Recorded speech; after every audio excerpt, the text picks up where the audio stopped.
Welcome to Domain 1. You've made it through what is arguably the most tedious part of this certification, rules and regulations. Now we're going to have a little bit of fun because we're going to talk about, at least I'm going to have a little bit of fun, because we're going to be talking about something that I like very much, and it was really the reason why you're here for this certification training. We're going to talk about information systems security engineering.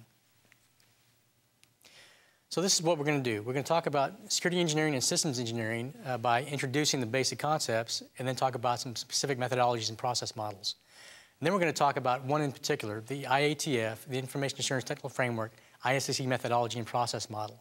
It's a six-step methodology or six-step process that goes from discovering information protection needs through the assessment of the information protection effectiveness.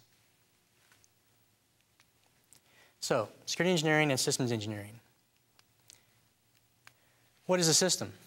Well, there are a lot of different definitions, but basically a system is a combination of interacting components operating within an external, logical, and physical environment. So you've got some things working together in some type of environment. Hopefully it's intended environment, right? Each component has attributes that describe what it does and how it does it, right? So it could be a firewall in a network as opposed to an IPS, or something like that. Components have relationships with other components, which describe how the components interact to form a system, right? So components have to work together, and so you have to know exactly how they work together, right? They talk to each other, that kind of thing. Then a system also interacts with external components, right? It's placed in an environment and it does something. So if you take a firewall, or you even take a complete malware prevention system that includes a lot of different components, and you stick it in on the network, it's still going to interact with other components on the network. So for the systems engineer, what's probably important is that the system is what you have control over. You have some way to impact some element of that component or that system. The environment is just what it is. If it rains, it rains. If it pours, it pours.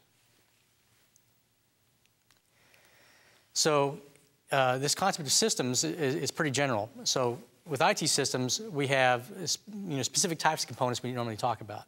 We have hardware, software, firmware, then we have the peopleware. If you want to call it, we can't call it software, maybe call it, I don't know, paleware, I don't know.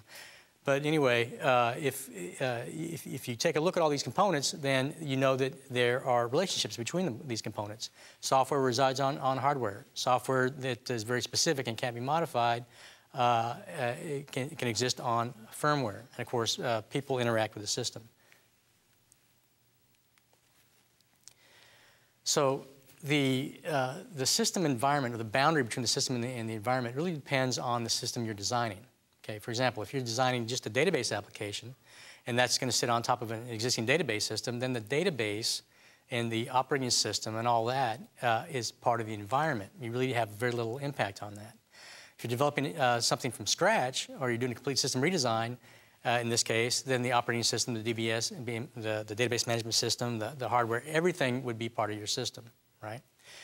Now, if you can also impact user administrative processes and those kinds of things, then they are part of the system. Otherwise, they're part of the environment. So anyway, as a system engineer, you need to understand the boundary of your system when you start, and you're going to understand that as we go through the system development process as to why that is. So, what exactly is systems engineering? Well, it's an interdisciplinary approach, right? Because it's kind of a cross between engineering management and actual, component engineering, right? You have to understand a lot of different things. You have to understand engineering. You have to understand project management. You have to understand the acquisition process, and you have to do all this to ensure that the system that you're building meets the customer's needs.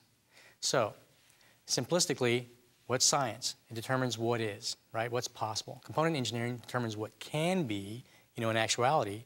And then, of course, systems engineering then determines what should be, right? In other words, what does the customer want, right? I'm sure you've all seen the graphic of a swing design for a kid, and it goes through different interpretations and different designs based upon the individual point of view. And in no case did the child get the swing that they asked for.